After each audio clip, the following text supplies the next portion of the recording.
نقوم بتشريح هذه الكبة المشوية من مطعم ليالي ورود الشام في دبي. الطريقة الحموية أول شي ما شاء الله كان لك حجمها كبير، كف إيدي تقريبا تأميرة تبعها.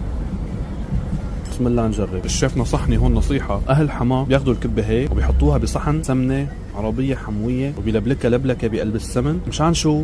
مشان صحتك يا غالي. دسامة تصير مليون. اسمها هيك. ليكو الطيابة، ليكو الدسامة، يا إلهي. تويات كيف؟ مكسرات، لحم، رمان، بسم الله. شي ناهي والله. دبس رمان نغة والمسقسقة بالسمن، جربوها وما بتندموا. ليكو النغنغة. خلينا نجربها هيك.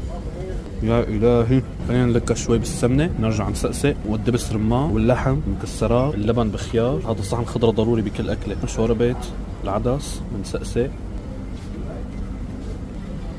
بنقلها روحي ولا بالخيال. ما شاء الله ما شاء الله. وكان هيك طلع هيك ما شاء الله. وكان هون السقسقة للكواع اللي ما بيحبها مع الدبس راح عليك كتير والله. ها مليانة لحم، يا لها من أكلة لذيذة. الكبة الحموية بتمتاز انه اللحم فيها اكثر من الدهنة واكثر من الشحمة. وهكذا كانت تجربتنا في مطعم ليالي ورود الشام. حياكم الله.